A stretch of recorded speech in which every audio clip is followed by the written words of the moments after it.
Namaste and good morning, everyone. Let's start our Tuesday class with the prayers first. Om Guru Brahma, Guru Vishnu, Guru Devo Maheshwara, Guru Sakshat Parbrahma, Tasmai Shri Guruve Namaha. Om Bhur Bhavaswa, Tatsavitra Varenayam, Bhargo Devasya Dhimahi, Diyo Yo Naha Prachodayat, Asto Ma Sadgamya, Tamso Ma Jyotirgamya, Mrityurma Amritam Gamya. Om Sahna Vavatu, Sahna Bhunaktu, Saviryam Karvavahi, Tejasvi Navadhitamastu, Ma Vidvishavahi. Om Shanti Shanti Shanti Om.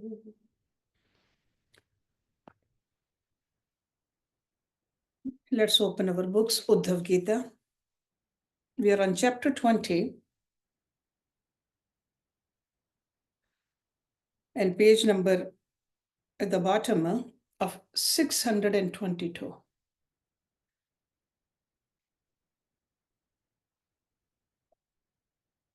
As we know that Uddhava Gita is part of Bhagavad Puran. So we are going through this story which is called Aila Gita. Okay, so in the Puran, there are several Gitas also. So this is a story of that king who got so infatuated with Urvashi.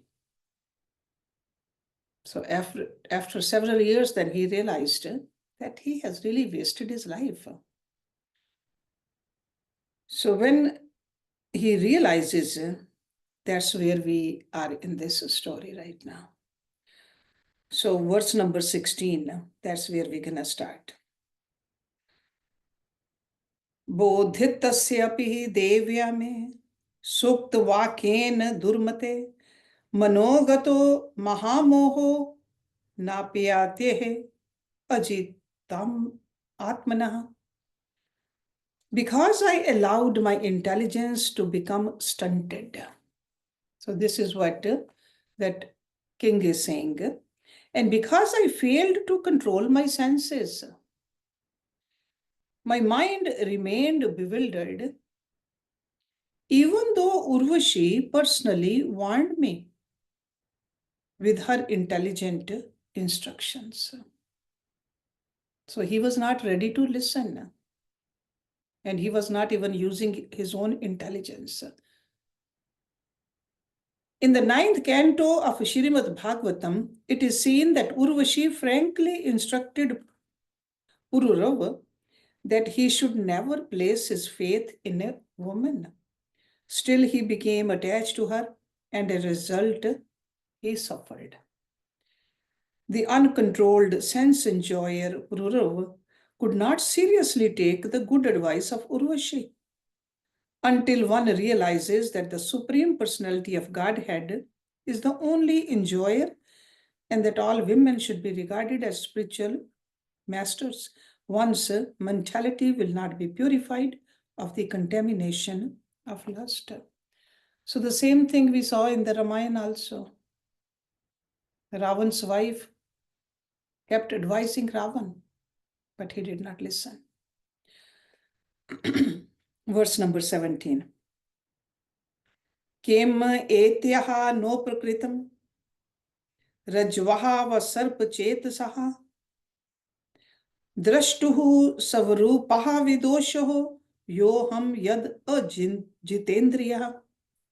How can I blame her for my difficulties when it is I who acted out of ignorance? I did not control my senses. And so I am like a person who mistakes a rope for a snake. It was said that Pururav's heart had been captured by that prostitute. Now the king says, whatever happened was my fault and not hers. One who mistakes a rope for a snake suffers fear and anxiety due to being deluded. because I considered her to be enjoyable by me. It was my ignorance that was the cause of my suffering, and not her personality. To consider the objects of material nature to be meant for one's enjoyment instead of being employed in the service of the master of nature, the Supreme Lord, is an example of illusion. Such an illusion is like accepting a rope as a snake. Although a rope cannot bite, and thus is not an actual cause of fear. One who mistakes a rope for a snake becomes frightened. Similarly, the misconception of considering one's self to be the Lord of all his surveys creates bewilderment in the mind of the conditioned souls. The Supreme Lord and his energies are worshipable for the living entities, but the conditioned souls invite inauspiciousness by seeing everything as enjoyable for themselves. The constitutional position of the living entity is to serve the senses of the master of the senses with one's purified senses.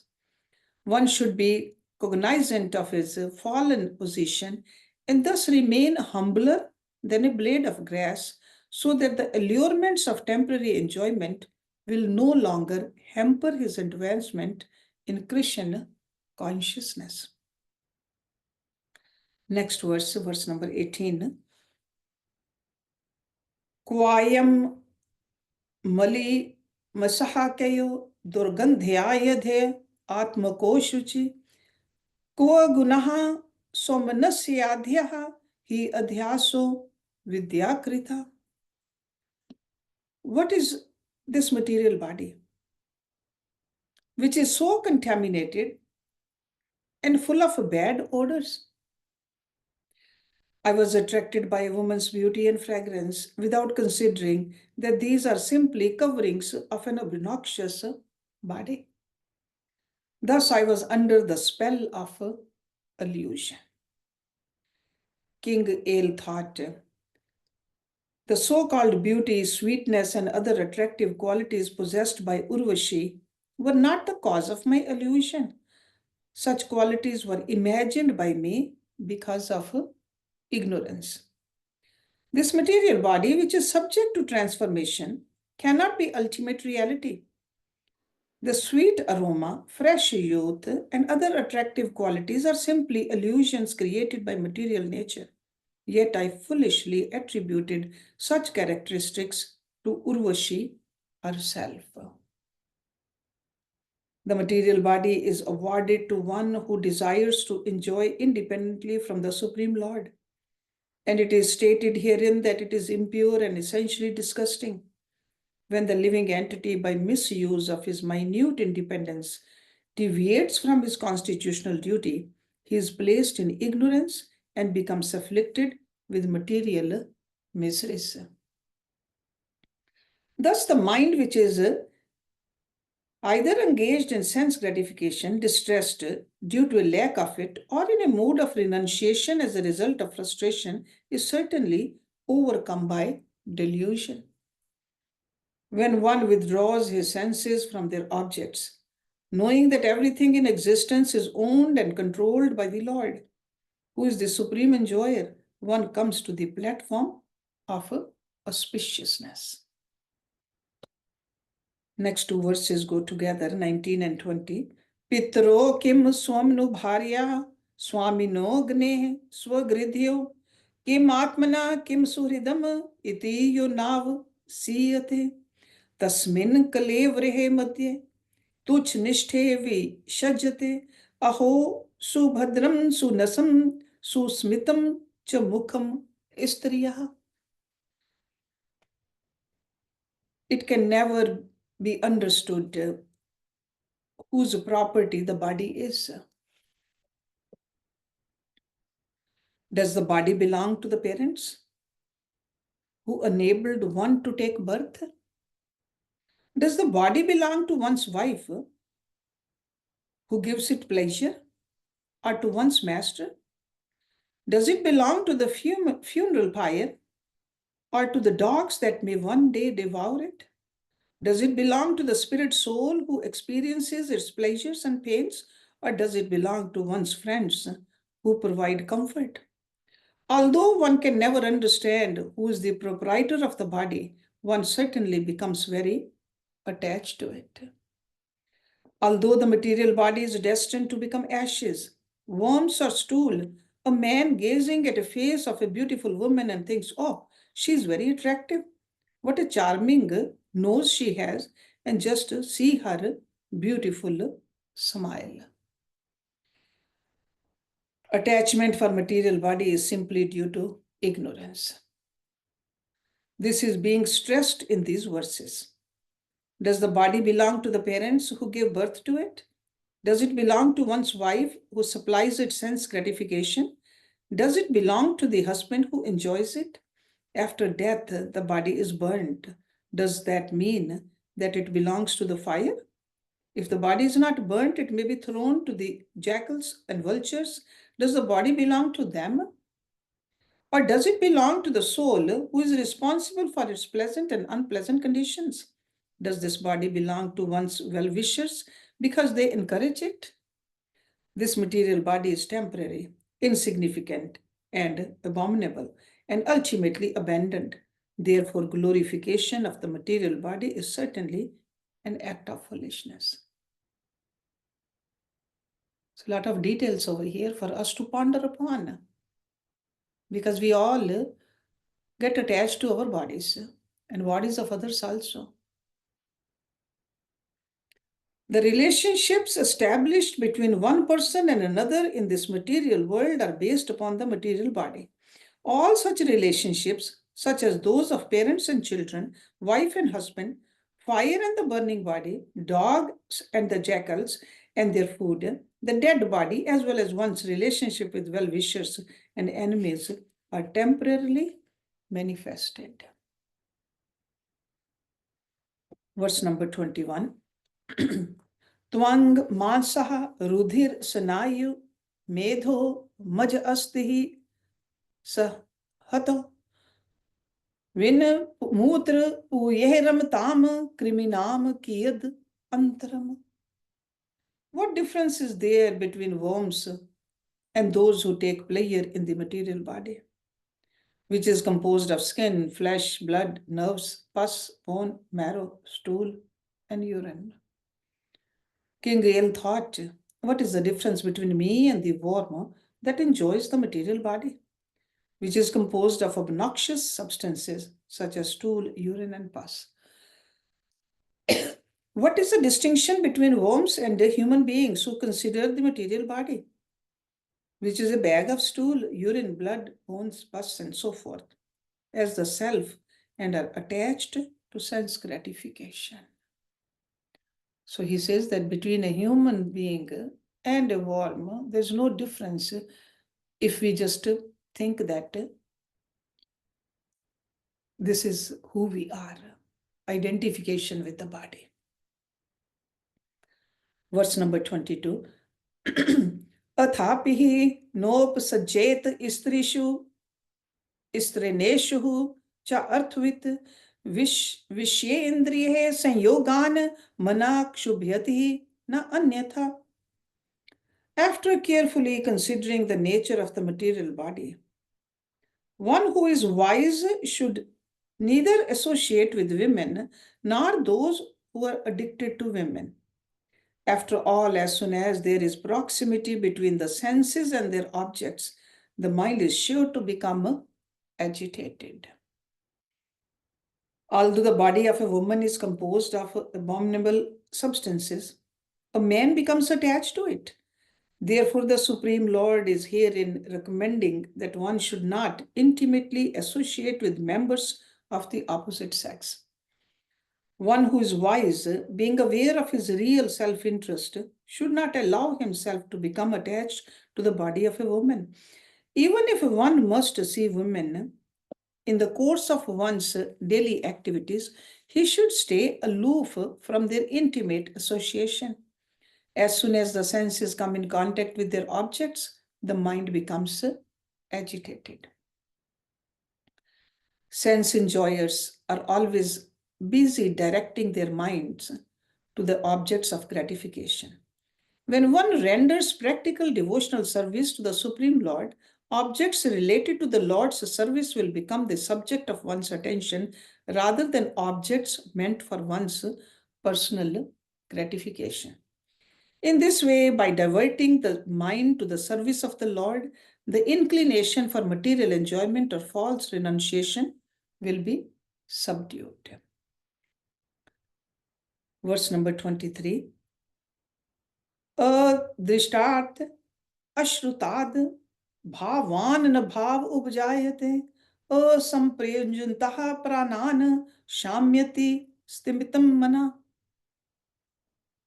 The mind does not become agitated by things that are unknown or unheard of. And so the minds of those who control their senses become steady and peaceful. One may question, doesn't the mind of a sage who lives in a solitary forest sometimes become agitated while contemplating sense gratification? This is true, but such an experience is due to previous sense gratification that one repeatedly experienced, saw, or heard about. If a person withdraws his senses from their objects, especially from intimate association with women, the mind will gradually become steady as material desires become extinguished like a fire without a fuel. The mind always engages its servant, the eyes in seeing beautiful forms, and engaging the ears in hearing pleasant sounds, and so forth. If one refrains from hearing the glories of the master of the senses, Lord Krishna, being induced by the material conception of life, one will be forced to act as the servant of his senses, which act under the dictation of the restless mind. Verse number 24. Tasmat sango na kartavyah strishu treneshu cha indriye vidusham cha apyehe avistrabdha shang vargaha kim umadrisham. Therefore, one should not let his senses freely associate with women or those who are attached to women. Even learned persons cannot trust the 6 enemies of the mind, headed by lust, anger, and greed. And so, what to speak of a foolish person like me? The 6 enemies of the mind are lust, anger, greed, pride, illusion, and envy, and they are never to be trusted. Materialistic people are attached to the objects of sense gratification, headed by women. The knowledge that is acquired by sense perception and mental speculation is unsteady. If this is the case of even learned persons, then what can be said of unabashed sense enjoyers? Therefore, it is herein advised that one completely give up the association of women and those who are attached to women. The thinking, feeling, and willing of the mind must be employed in enhancing one's devotional service to Lord Krishna. So the proper remedy is use this body and mind and intellect in the service of Lord, instead of letting it loose and go into the opposite direction. Number 25. Evam pragayan nrip dev devas urvashi lokam atho vihay atmanam atmanye avgamye mam ve uparamj kya vidhut moha. The Supreme Personality of Godhead said, after chanting this song, Maharaj Pururava, foremost among the demigods and human beings, gave up his position in the planet of Urvashi. His illusion dispelled by transcendental knowledge, he understood me to be the Supreme Soul within his heart, and so finally achieved peace. So this is Lord Krishna is telling Uddhava that finally this is what happened to him after going through the down cycle and then thinking the right way. The Supreme Lord said, King Pururav, the best of kings and demigods, realized me to be the object of love and thereafter left his body. While singing the Aila Gita, Pururav made up of his mind to leave the abode of Urvashi, realizing the Supreme Personality of God had to be the shelter of all rasa, and understanding that attachment to imperfect mundane rasa is an act of ignorance. King Pururav gave up all aspirations for material enjoyments. ततहो दुसंगम उत्सृज्य सतसु सजेत बुद्धिमान संत एवास्य छिदन्ति मनो vyasangam ukti bhi. An intelligent person should therefore give up all bad association and instead associate with the saintly devotees whose instructions destroy the material attachment within the mind. Material attachment must be renounced and the association of devotees must be pursued. It is the instructions of the devotees of the Lord that are able to vanquish one's strong attachment to sense gratification. Pious acts, visits to holy places, the demigods, and the knowledge of the scriptures do not have such power. Okay, so those are also means, but staying in the company of good people is very powerful. For the benefit of those who would follow in the footsteps of Uddhav in the future, the Supreme Lord narrated the history of how Pururav became a servant of Urvashi, desiring to enjoy her attractive feminine features, and yet this put him into great danger. Here we see how the king obtained auspiciousness by renouncing the mentality of being an enjoyer. The conclusion is that an intelligent person should free himself from the thirst for material enjoyment by receiving the pure and powerful instructions of saintly persons. Such instructions help one to become strongly situated in Krishna consciousness and thus automatically rise above the platform of duality, which is based on ignorance. Verse number 27. Santoho napekshaha machitaha prashantaha samdarshinah nirmamaha nirahankaraha nirdvandaha nishparigraha. My devotees fix their minds on me and do not depend upon any material conditions. They are always peaceful, free from possessiveness, false ego, duality, and greed, and they view others with equal vision. So on one hand, we are supposed to stay away from the enemies, and on the other hand, we should cultivate these qualities. Devotees do not depend upon Karam Gyan or other human beings and demigods who are after all concerned with their own self-interest. One may question, do not the devotees depend upon someone? Here the Lord gives the reply by saying, saintly persons are those whose hearts are fixed on me. Someone may say, Kansa's mind was also fixed upon Krishna, but he is not considered a devotee. Therefore the Lord clarifies, the devotees are peaceful. They have conquered anger. They do not retaliate, even if they are attacked. This is because they treat all living entities equally, whether they be so-called friends, enemies, or neutral parties. This is because they have conquered the false ego. They are thus free from envy, false proprietorship, and false pride. They are equal both in honor and in dishonor because they have transcended the dualities of this material world. Someone may then question, is it possible for householders to become devotees? The answer is yes. Devotees are those who have renounced material attachment, and it does not matter whether they are in household life or reside in the forest. Many people think that simply by artificially renouncing coveted things, they can become peaceful, transcendently situated above duality, and free from false ego, material ambition, and proprietorship. However, such an artificial mental adjustment does not remain fixed.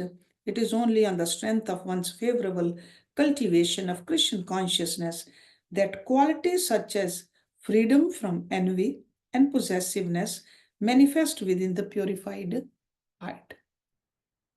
When one gives up the service of his material senses and engages in the cultivation of God consciousness, he gradually becomes free from dualities, false proprietorship, false ego, and becomes endowed with equal vision.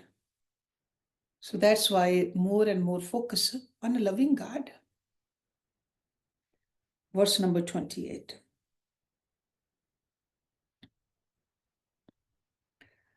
तेषु नित्यं महाभागेषु मत्कथा संभवन्ति हि तानिर्नाम जुष्टाम प्रपुनत्यः ayam.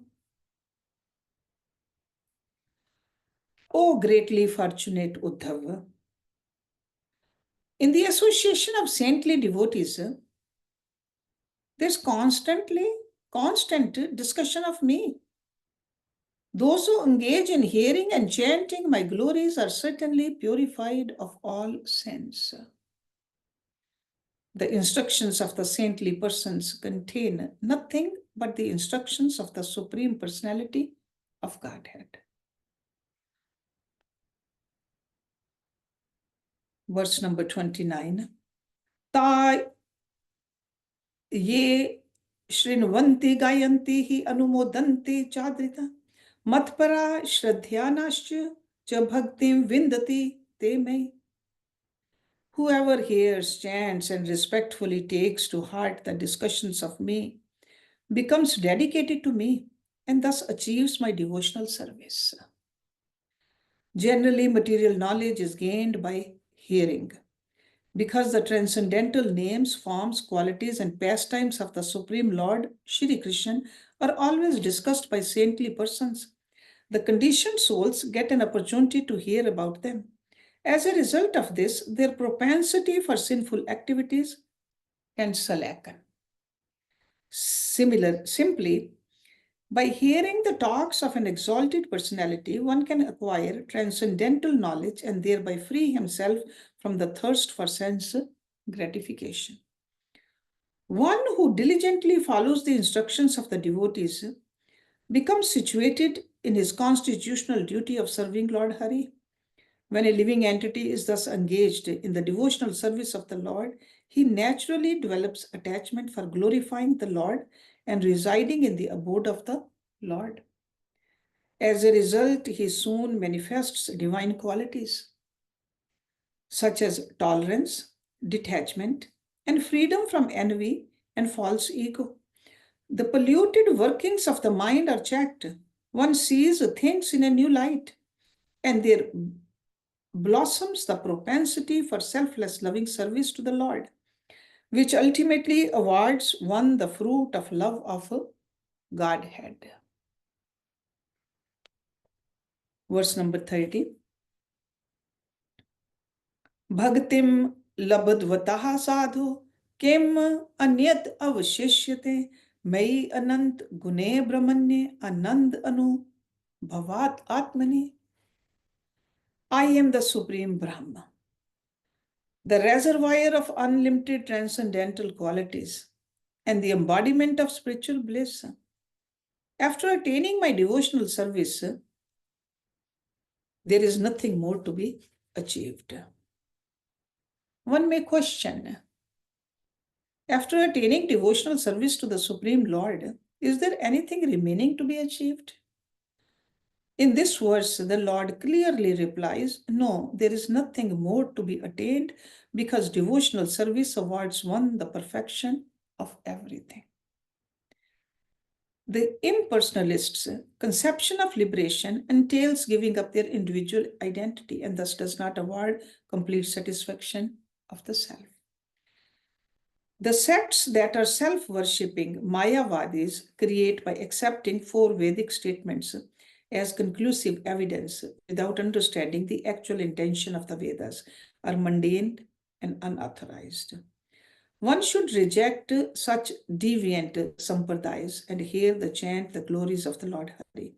One should understand that engagement in such hearing and chanting is the ultimate conclusion of the Vedas. By hearing and chanting the glories of the Lord, one becomes firmly situated in devotional service so that one renounces whatever is not in relation to Krishna, knowing that he has already attained that which leaves nothing further to be gained. Rather than becoming a servant of the objects of sense gratification that are produced by the interactions of the 3 modes of material nature, by acceptance of subordination to the Supreme Personality of Godhead, who is the embodiment of unlimited transcendental qualities, one certainly attains all good fortune by faithfully hearing and chanting the glories of the Lord, which is the best form of worship. One is freed from the results of fruitive activities, and the ultimate goal of life is achieved. Religious rituals prescribed in the Karam Kand sections of the Vedas are distinct from the favorable cultivation of Krishna consciousness. Being deceived by the flowery words of the Karam Kand, foolish people uselessly spend their lives trying to enjoy the fruits of their activities. However, when such unfortunate persons associate with devotees and hear their divine instructions, their desire for enjoying the fruits of their actions can become purified if they offer the results of their work in the service of the eternally blissful personality of Godhead. So this is the explanation given by this author over here. So just we got to remember that when he says, Lord Krishna is saying, after attaining my devotional service, there is nothing more to be achieved. So that means you have already risen above the skam bhakti. This is like a higher level of devotion. Okay, so it's not just a chanting and the singing, the bhajans alone. The mind has to be pure. And in the mind, there's only God and God, nothing but God. Okay, so sometimes we just think that if we are singing the bhajans, we have reached there. No, we got to look at it. What is in our mind? Is it God, or is it the fruits which we get from God? Verse number 31.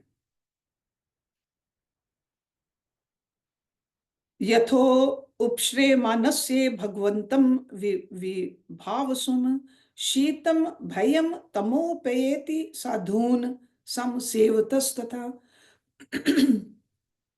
Just as cold, fear, and darkness are eradicated as soon as one approaches the sacrificial fire. So fear and ignorance are dispelled when one is engaged in serving the devotees of the Lord. Those who approach a blazing fire are surely relieved of cold, fear of the unknown, and darkness, because light is there.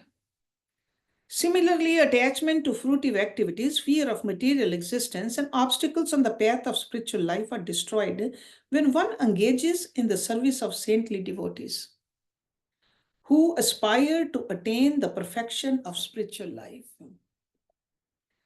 Just as by approaching a fire, one is relieved of cold, darkness is dissipated, and the fear of wild animals lurking in the dark is removed.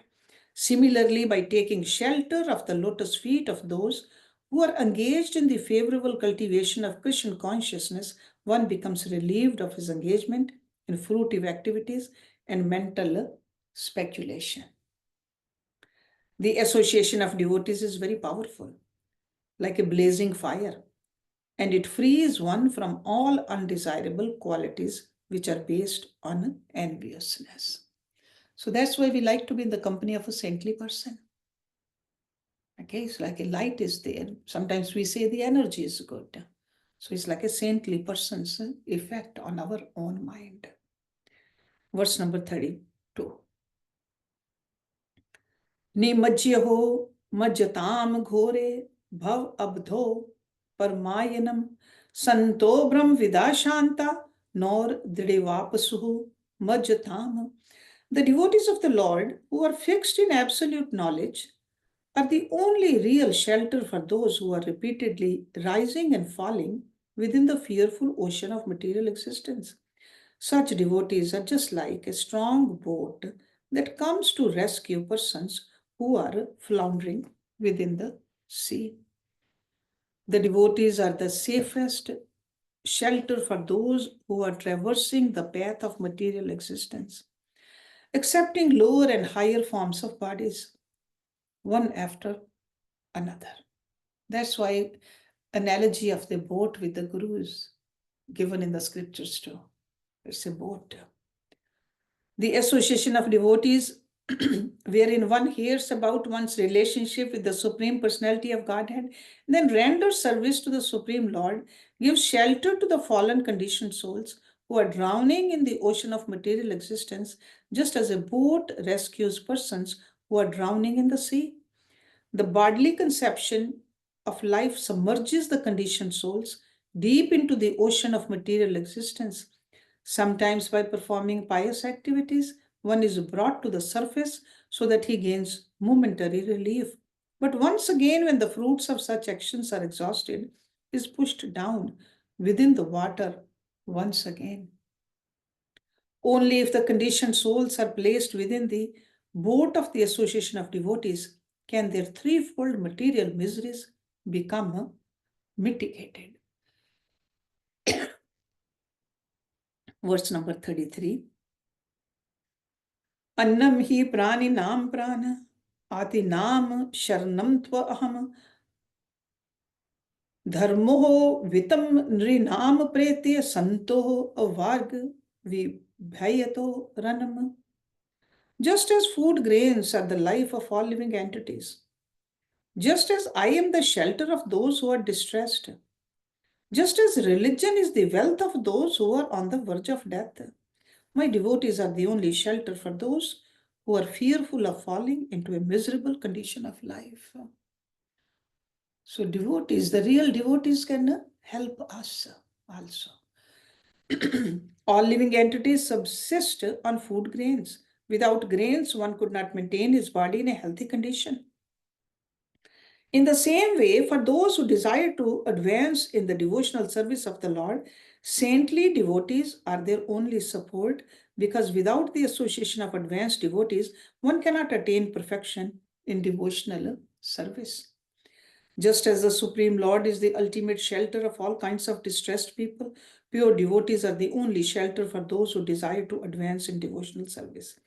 Just as religion is the only savior for the punishment of Yamraj, the devotees are the only shelter for those who are trying to traverse the path of spiritual life and are afraid of falling down into an abominable condition of life due to uncontrolled lust, anger, and greed.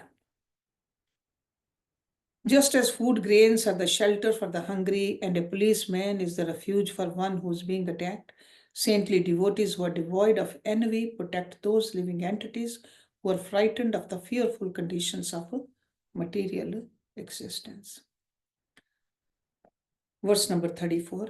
Santoho dishanti chankshuhusi bahir arkam samutitha devata bandhva santa sant atmaham evacha.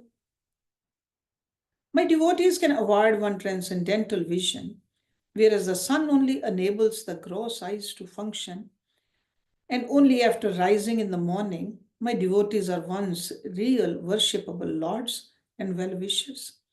They are as good as one's self, being non-different from me. So he says, my devotees are just like I am. Pure devotees are just like eyes by which one can see God, because they impart to one the 9 processes of devotional service. The physical eyes have no power to see without the presence of the sun. Similarly, pure devotees are like the rising sun in that they enable one to perceive the light of transcendental knowledge. Pure devotees are the actual demigods for those who are traveling the path of devotional service, and not Indra and his followers. Devotees are therefore one's real relatives and well-wishers, and not one's father, mother, and paternal or maternal uncles. Devotees are one's real life and soul, and not one's material body. Saintly devotees are one's real worshipable Lord. Without them, the Supreme Personality of Godhead will not appear in his form as the deity. Sinful persons take great pleasure in nonsensical activities, being satisfied to remain in the darkness of ignorance, just like animals. The devotees of the Lord are like the sun because their enlightening instructions awaken the transcendental senses of the people in general, so that the darkness of ignorance is dissipated. Thus, it is concluded that the Lord's devotees are one's real well-wishing friends, and so they are the proper recipients of one's service and not the material senses which are never satisfied. Saintly devotees are those who have firmly accepted the path of devotional service. Non-devotees cannot rightfully be termed friends or saintly. One more verse of this chapter. वैत्सेनस ततोः अपि एवं उर्वश्य लोक निष्प्रिया मुक्त संगो महिमेतम आत्मराशश्च चचारः. Thus, losing all desire to live on the same planet as Urvashi, King Pururava began to travel over the earth, free from material desires and thus satisfied in the self. The Supreme Lord thus concludes this chapter by saying that King Pururava, the son of Sudhyamna, as mentioned in the 9th canto of the Srimad Bhagavatam, left the planet of Urvashi and began to travel over the earth, being free from all material connection. Even if one possesses a material body, if he is in the association of liberated devotees in this world, he will not be disturbed by desires for material enjoyment or dry renunciation, if he strictly follows their instructions. Until the entire world is understood as a manifestation of the energy of Vasudeva, and until all activities are performed for the satisfaction of Vasudeva, understanding that the Lord is one without a second, the perfection of devotional service cannot be obtained. The vision of the devotees and that of karmis, jnanis, and anebhilasis are not the same. An exalted devotee does not see this world as a place for his personal enjoyment, nor does he consider the objects of this world as meant for his sense gratification. He knows that everyone is a member of Krishna's family and thus sees everyone to be always situated in the service of the Supreme Lord. His eyes, ears, nose, tongue, sense of touch, and the mind do not deviate from the service of the master of the senses. In this way, there is a great difference between the conditioned souls and the liberated or self-realized souls. The former are servants of their restless mind and beggars of material happiness and wealth, whereas the latter are those who have attained perfection of life. So this ends this chapter 21. So we'll start with chapter 21 next week. Om Purnamada Purnamidam Purnat Purnamudachyate Purnasya Purnamadaye Purnameva Vishishyate. Om Shanti Shanti Shanti Om.